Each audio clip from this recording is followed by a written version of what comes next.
That smile didn't last, because what Mark Ruffalo heard from Joy Behar changed the entire mood instantly. What happens when a routine conversation on live television takes an unexpected turn, and a guest decides to calmly but firmly push back in a way no one quite expects? Make sure to subscribe to Prime Voice and like and comment for more real talk show coverage. It begins like many daytime segments do, with a light introduction and a welcoming tone from the hosts. The atmosphere feels familiar and comfortable, the kind of setting regular viewers are used to. The panel is seated around the table, exchanging brief smiles and casual remarks before transitioning into the main discussion. The topic, at least at first, doesn't seem particularly confrontational. It centers around current events, public responsibility, and the role of celebrities in shaping conversations beyond entertainment. Mark Ruffalo joins the table with a calm demeanor. His posture is relaxed, his tone measured, and he appears ready for a thoughtful discussion rather than anything combative. The hosts greet him warmly, acknowledging his recent work and advocacy efforts. There's a brief exchange of pleasantries, a few light jokes, and for a moment, everything unfolds exactly as expected. Joy Behar, known for her direct style, begins steering the conversation toward a more opinion-driven space.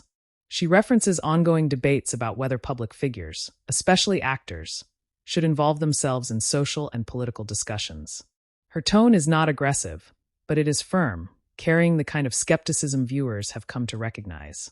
She frames her point in a way that suggests concern about overreach, questioning whether audiences always want to hear political perspectives from entertainers. At first, Mark listens without interruption. He nods slightly, maintaining eye contact, signaling that he's engaged and considering her point. When he responds, his voice remains even and controlled. He acknowledges the concern, but offers a different perspective. He explains that, from his viewpoint, having a platform comes with a certain level of responsibility, especially when it comes to issues that affect large groups of people. The exchange is still polite at this stage. There's no tension yet, just a clear difference in viewpoint. The other hosts lean in slightly, sensing that the conversation is becoming more substantive. One of them briefly attempts to bridge the perspectives, suggesting that there might be a balance between personal expression and audience expectations. But Joy isn't finished. She presses a bit further, refining her argument. She points out that not all viewers share the same beliefs, and she raises the question of whether constant advocacy from celebrities can sometimes feel overwhelming or even alienating. Her delivery is steady, but there's a noticeable shift in the energy at the table. The conversation is no longer just an exchange of ideas. It's becoming a subtle debate. Mark's response is where the tone begins to shift more noticeably. He doesn't raise his voice, and he doesn't interrupt, but there's a clear firmness in how he articulates his point. He explains that choosing to speak out isn't about telling people what to think, but about contributing to a larger conversation. He emphasizes that silence, in certain situations, can also send a message, and that for him, staying quiet isn't always an option. There's a brief pause after he finishes speaking. It's one of those moments on live television where the silence carries weight. The audience, though not vocal, seems attentive. You can sense that people are processing what's being said. Joy responds again, this time with a slightly sharper edge, though still within the bounds of daytime discussion. She questions whether actors are always fully informed on the issues they speak about, implying that expertise matters when discussing complex topics. It's not a direct challenge to Mark personally, but the implication is there, and it subtly raises the stakes of the conversation. Mark leans forward slightly, a small but noticeable change in body language. His expression remains composed, but there's a seriousness now that wasn't there at the start.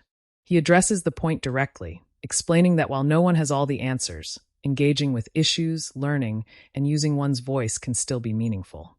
He stresses that it's not about claiming authority, but about participating in dialogue. At this point, the other hosts begin to react more visibly. One nods in agreement with Mark, while another appears to consider Joy's perspective. The table dynamic becomes more layered, with multiple viewpoints subtly emerging, even if not all are spoken aloud. The pacing of the conversation slows slightly, as it often does when discussions become more thoughtful. There are fewer interruptions, longer pauses between responses, and a noticeable shift from casual banter to more deliberate conversation. The audience remains quiet, but attentive, following each exchange closely. Joy, maintaining her role as a challenger in the discussion, circles back to her original concern. She clarifies that her point isn't about silencing anyone, but about understanding the impact of influence. She questions whether there's ever a point where too many voices speaking at once can dilute meaningful conversation.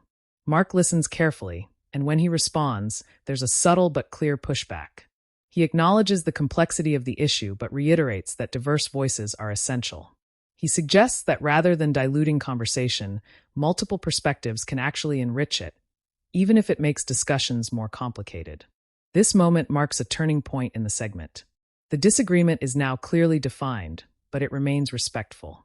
There's no interruption, no raised voices, just two individuals presenting differing views with conviction.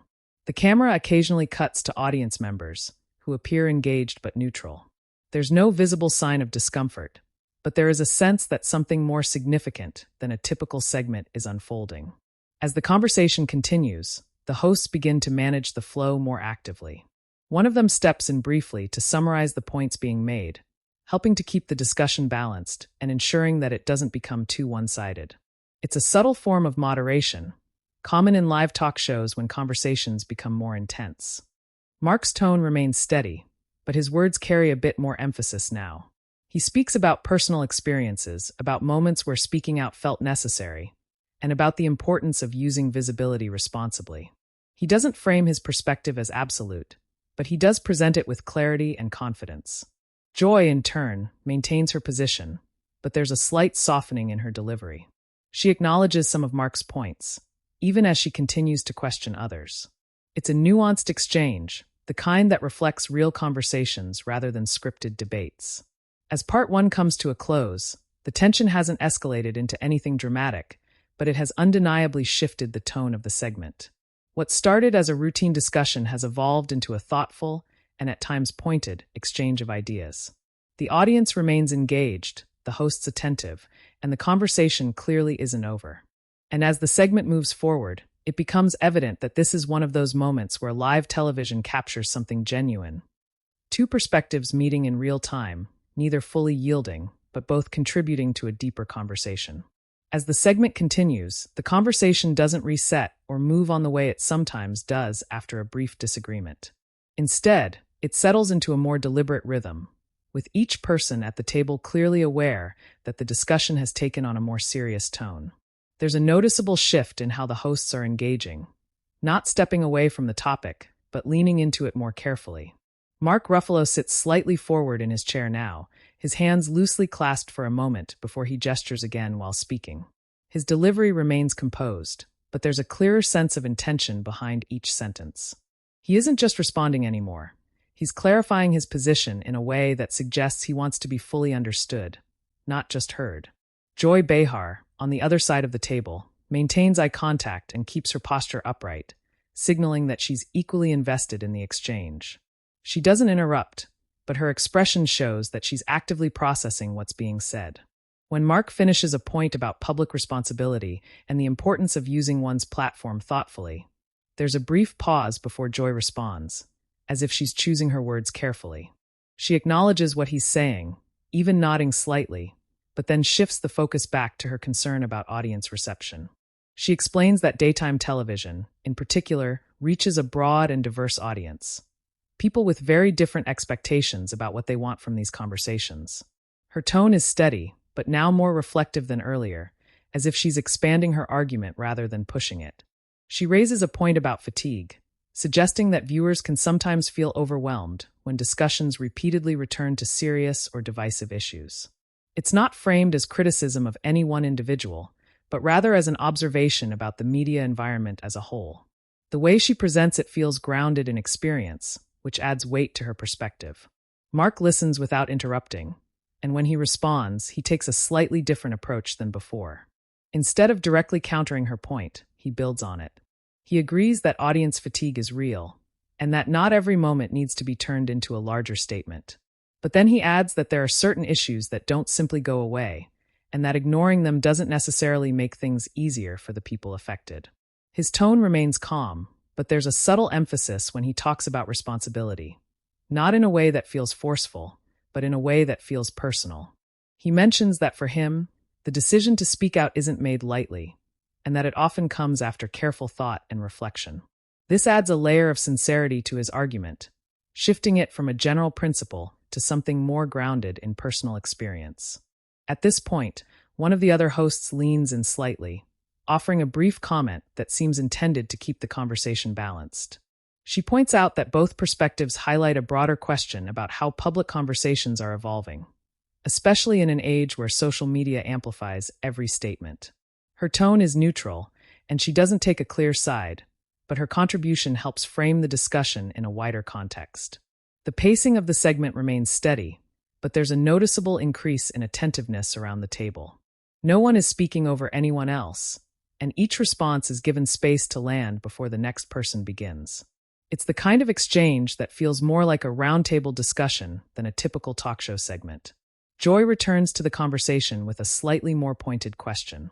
She asks whether there's ever a concern that repeated advocacy from well-known figures could lead to diminishing returns.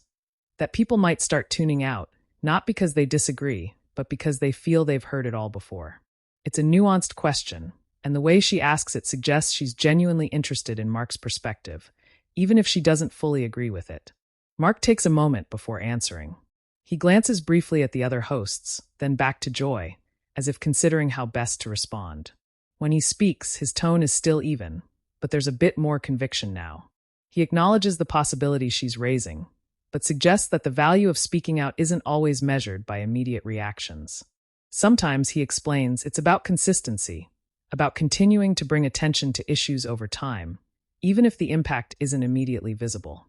He also touches on the idea that different voices reach different audiences, and that repetition, in some cases, can reinforce important messages rather than weaken them. It's a thoughtful response, and it shifts the conversation slightly away from whether speaking out is effective to how impact is measured in the first place. There's another brief pause after he finishes, and this time, the audience responds with a small but noticeable ripple of applause. It's not overwhelming, but it's enough to signal engagement and appreciation for the depth of the discussion. The hosts acknowledge it with slight smiles, but the focus remains on the conversation. Joy responds again, and while she maintains her position, there's a subtle shift in her tone. It's less about challenging and more about refining the discussion. She clarifies that her perspective isn't about discouraging people from speaking, but about encouraging thoughtful consideration of how and when those conversations happen. She emphasizes the importance of context, suggesting that timing and setting can influence how messages are received. Mark nods as she speaks, signaling that he understands her point. When he responds, he doesn't dismiss her argument.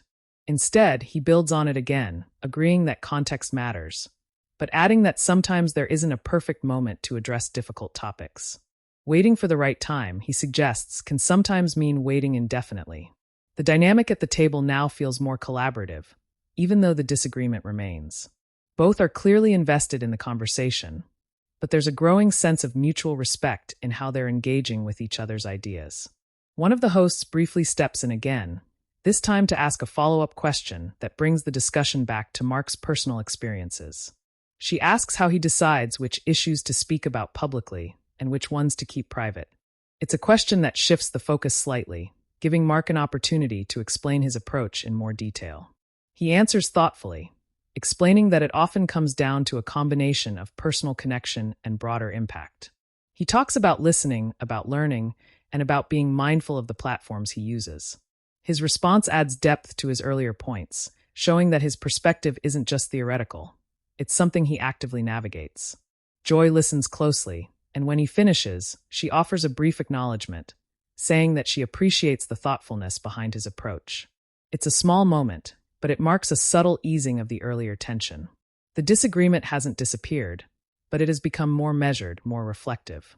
As the segment continues, the conversation begins to widen slightly, with other hosts contributing short observations. Some align more closely with Mark's perspective, while others echo aspects of Joy's concerns. The discussion becomes more layered, with multiple viewpoints coexisting rather than competing directly. The audience remains attentive, occasionally reacting with light applause or murmurs of agreement, but largely allowing the conversation to unfold without interruption. The overall tone stays grounded and respectful, even as the topic remains complex. By the time this portion of the segment draws toward its midpoint, It's clear that what began as a simple discussion has evolved into something more substantial. The exchange between Mark Ruffalo and Joy Behar has set the tone, but the conversation now belongs to the entire table. And while the tension from earlier hasn't fully disappeared, it has transformed into something more constructive. A genuine dialogue where differing perspectives are explored rather than simply opposed. As the discussion moves further along, there's a noticeable shift in how the table engages with the topic. What began as a back and forth between Mark Ruffalo and Joy Behar now opens up into a broader exchange. But the core tension between their perspectives still quietly anchors the conversation. The energy in the studio feels steady, but more focused, like everyone involved understands that the conversation has reached a point where clarity matters more than quick reactions. Mark sits back slightly for a moment as another host begins to speak, giving space for the discussion to widen. His expression remains attentive, occasionally nodding as others contribute. Joy also leans back just a bit, but her posture remains engaged, her hands occasionally lifting as if preparing to jump back in when the moment feels right. One of the co-hosts brings up how audiences today don't just passively watch conversations like this anymore. They actively respond to them in real time through social media. She points out that when public figures speak on issues, the reaction isn't limited to the studio audience or even the viewers at home. It spreads instantly online, often taking on a life of its own. Her tone is thoughtful, and she frames it less as a problem and more as a reality that both guests and hosts have to navigate. Mark responds to this point by acknowledging how much the landscape has changed. He mentions that the immediate feedback loop can be both helpful and challenging. On one hand, it allows for more voices to be heard, but on the other, it can amplify misunderstandings or reduce complex ideas into quick, oversimplified reactions. His delivery remains measured, but there's a sense that he's speaking from experience rather than theory. Joy listens and then adds her perspective, noting that this rapid response culture is part of why she remains cautious about how often and how strongly public figures weigh in on certain topics. She explains that once something is said publicly, especially on a show like this, it can be taken out of context or interpreted in ways that weren't intended. Her tone is steady, and rather than challenging Mark directly, she expands on the broader implications of what he's been saying. Mark leans forward again slightly, signaling that he wants to respond. He agrees that misinterpretation is always a risk, but he emphasizes that avoiding that risk entirely would mean stepping away from meaningful conversations. He explains that part of participating in public dialogue is accepting that not everyone will interpret your words the same way, and that disagreement is a natural outcome of open discussion. At this point, there's a brief overlap as Joy begins to respond before he has fully finished his thought. It's not a sharp interruption, but it's noticeable, one of those small moments where the pacing tightens just a bit. She quickly pulls back, allowing him to finish, and then continues her point. The exchange remains polite, but the rhythm has quickened slightly, reflecting the growing intensity of the discussion. She clarifies that her concern isn't about avoiding disagreement, but about the cumulative effect of constant commentary. She suggests that when every issue becomes part of a public debate, it can sometimes blur the line between informed discussion and performative engagement. It's a nuanced point, and she delivers it carefully, choosing her words with precision. Mark's response is calm, but more direct than before. He acknowledges the distinction she's making but gently pushes back on the idea of performative engagement. He explains that while that can happen in some cases, it doesn't define all public advocacy. He stresses that for many people, including himself, speaking out is rooted in genuine concern rather than performance. There's a subtle shift in body language across the table as this point lands. One of the hosts nods slightly in agreement with Mark, while another tilts her head, appearing to consider Joy's perspective more closely. The conversation has reached a point where there isn't an obvious resolution, but there is a clear exploration of differing viewpoints. The audience remains quiet but attentive. The usual background murmurs are minimal, replaced by a focused stillness that often accompanies more serious segments. The cameras capture occasional close-ups of both Mark and Joy, highlighting the calm but firm expressions on their faces. A different host steps in at this moment, attempting to bring a slightly more personal angle into the discussion. She asks Joy whether her perspective has evolved over time, especially given how much the role of media has changed. It's a question that shifts the focus slightly, inviting reflection rather than debate. Joy responds thoughtfully, acknowledging that the media landscape today is very different from when she first started. She admits that there's more pressure now, more scrutiny, and more expectation for public figures to engage with issues beyond their primary field. However, she maintains that her core belief hasn't changed, that there should always be room for discernment about when and how to speak. Mark listens closely, and when he responds, there's a slight softening in his tone. He acknowledges her experience and agrees that discernment is important. But then he adds that for him, the decision often comes down to whether staying silent would feel like a missed opportunity to contribute something meaningful. It's not framed as a disagreement, but as a difference in how they approach the same challenge. The conversation continues in this more reflective tone for a few moments, with both sides clarifying rather than confronting. However, the underlying tension hasn't completely disappeared. It's just become more subtle, woven into the way each point is made. Then, the discussion takes another small turn when one of the hosts brings up a specific example, an instance where a public figure's comments sparked significant debate online. She doesn't mention it in a way that targets anyone at the table, but it serves as a real-world illustration of the points being discussed. Joy uses the example to reinforce her argument, pointing out how quickly conversations can spiral and how difficult it can be to control the narrative once it leaves the studio. Her tone is steady, but there's a renewed emphasis in her words, as if she's grounding her perspective in something tangible. Mark responds by acknowledging the example, but he reframes it slightly. He points out that while some reactions can be negative or chaotic, others can lead to increased awareness and constructive dialogue. He emphasizes that outcomes aren't always predictable, but that unpredictability doesn't necessarily mean the effort isn't worthwhile. There's a brief moment where both speak almost back-to-back again, not interrupting in a confrontational way, but clearly eager to articulate their points. It's one of the more dynamic exchanges in the segment so far, and it draws a slight reaction from the audience, a soft murmur that reflects the heightened engagement. The host who introduced the example steps in again, gently guiding the conversation back into a more structured rhythm. She thanks both of them for their perspectives and highlights how the discussion itself reflects the complexity of the issue. It's a subtle way of acknowledging the tension without escalating it. As this part of the segment continues, the tone settles once again into a measured pace. The disagreement between Mark Ruffalo and Joy Behar remains, but it has evolved into something more nuanced. A conversation that isn't about winning or losing an argument, but about exploring different ways of understanding responsibility, influence, and communication. By the end of this portion, it's clear that neither side has fully shifted their position, but both have engaged with each other's viewpoints in a way that adds depth to the discussion. The audience remains attentive, the hosts continue to navigate the conversation carefully, and the segment carries on with a sense of purpose that goes beyond its original scope. What started as a routine exchange has now become a layered and thoughtful dialogue, one that reflects not just a difference of opinion, but a broader conversation about the role of public voices in an increasingly connected world. As the conversation moves deeper into the segment, there's a quiet but noticeable shift in how everyone at the table is engaging. The earlier back and forth has settled into something more deliberate, but at the same time, the underlying disagreement hasn't disappeared. It's just being expressed with more precision. The pacing slows slightly again, giving each speaker a bit more room to finish their thoughts without overlap. Mark Ruffalo now appears more grounded in his position, sitting upright with a composed expression, occasionally gesturing with one hand to emphasize key points. He's no longer just responding. He's anticipating the direction of the conversation and shaping his answers accordingly.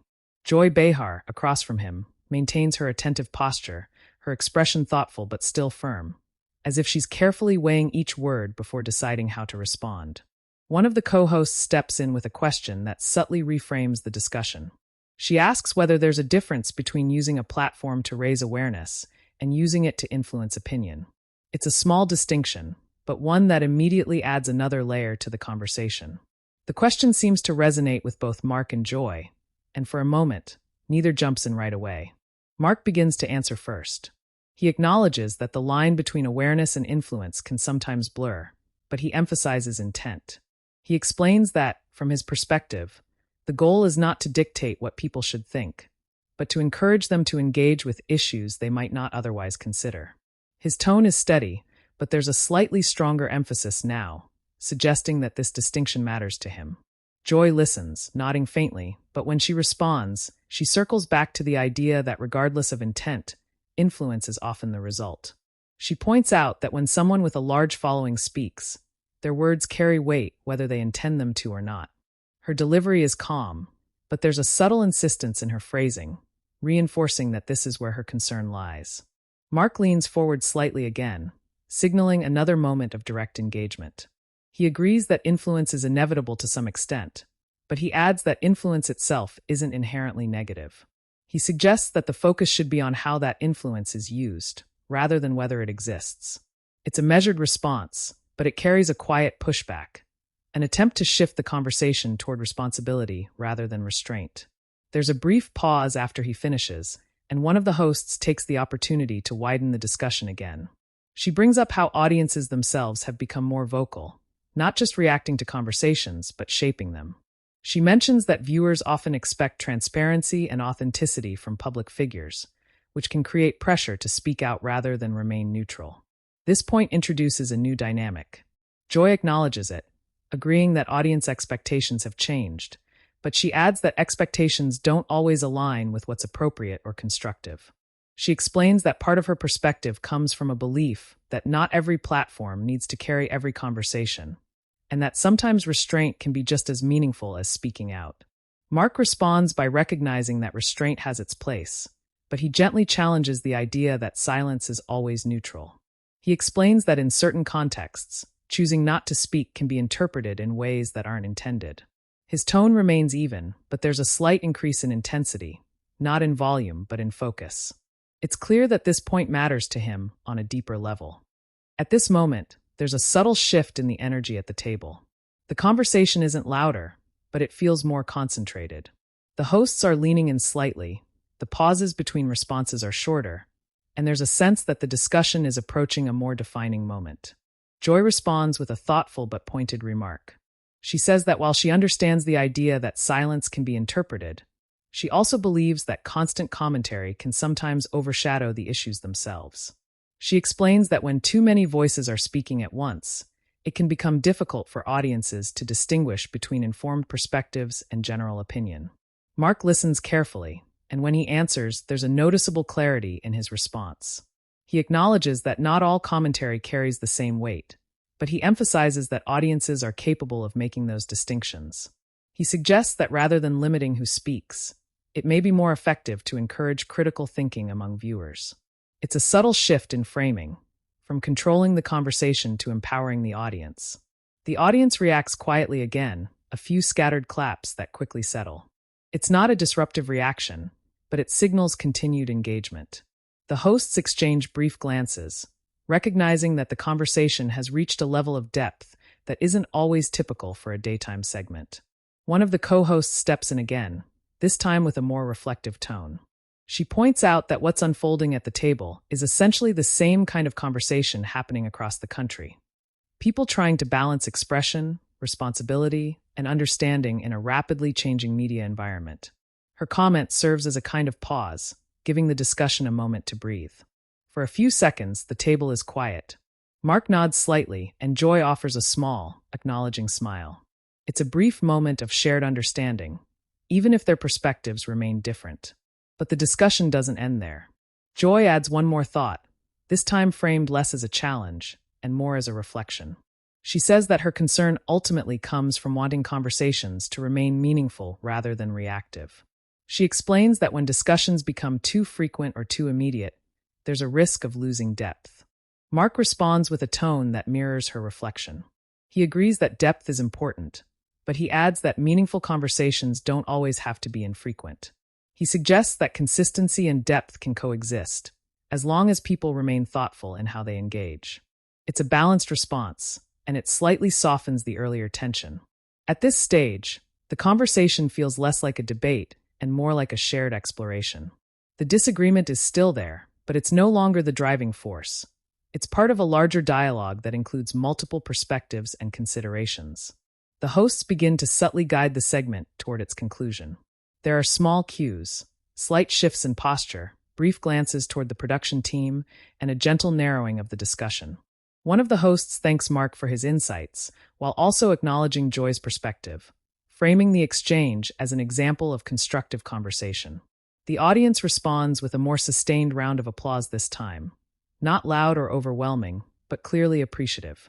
It's the kind of reaction that reflects engagement rather than excitement, a recognition that something thoughtful has taken place. Mark smiles briefly, relaxing his posture slightly, while Joy nods, her expression calm and composed. There's no sign of lingering tension, just the natural winding down of a serious discussion. As the segment approaches its final moments, the tone has shifted once again, from focused intensity back toward the lighter, more conversational rhythm typical of the show. But the impact of the discussion lingers, both at the table and in the studio. What started as a routine exchange has unfolded into a nuanced and measured conversation, one that didn't rely on raised voices or dramatic moments, but instead on clarity, patience, and a willingness to engage with differing viewpoints. And as the hosts prepare to transition, it's clear that this wasn't just another segment. It was one of those moments where live television captures something genuine, leaving both the audience in the studio and viewers at home with more to think about than they might have expected. As the segment begins to wind down, there's a noticeable shift back toward the familiar rhythm of daytime television. The intensity of the discussion eases, not because the topic has been fully resolved, but because the natural timing of the show requires a transition. The hosts subtly adjust their posture, their expressions softening as they prepare to close out the conversation in a way that feels complete without forcing a conclusion. Mark Ruffalo sits back more fully in his chair now, his hands resting calmly, his expression relaxed compared to earlier moments. The firmness in his tone has given way to something more reflective. Joy Behar mirrors that shift in her own way. Still composed, still attentive, but with a slight easing in her delivery that suggests the exchange has run its course for now. One of the co-hosts takes the lead in wrapping up, summarizing the discussion in a way that highlights both perspectives without favoring one over the other. She briefly reiterates the key points that were raised: the importance of using a platform responsibly, the question of audience expectations, and the balance between speaking out and exercising restraint.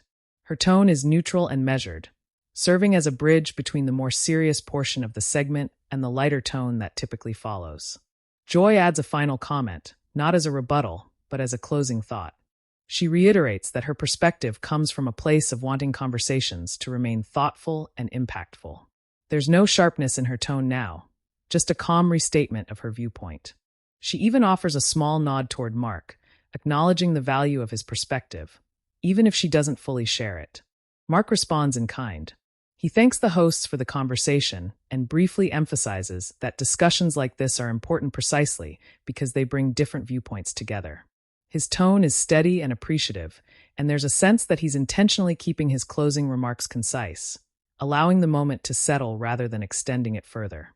The audience responds with a warm round of applause, more sustained than earlier reactions, but still in keeping with the tone of the segment. It's not the kind of applause that follows a dramatic moment, but rather the kind that acknowledges a thoughtful exchange.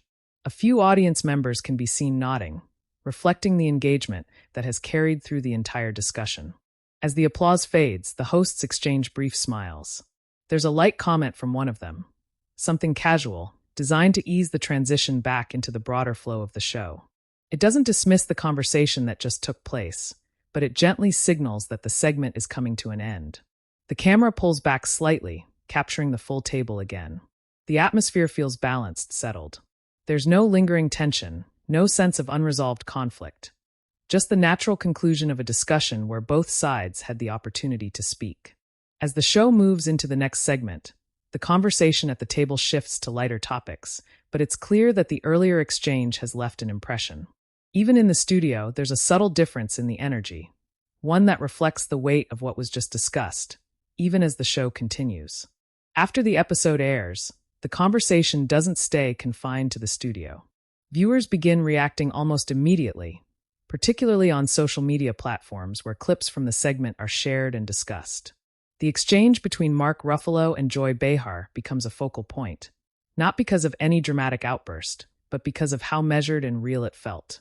Some viewers express support for Mark's perspective, appreciating his emphasis on using one's platform to engage with important issues.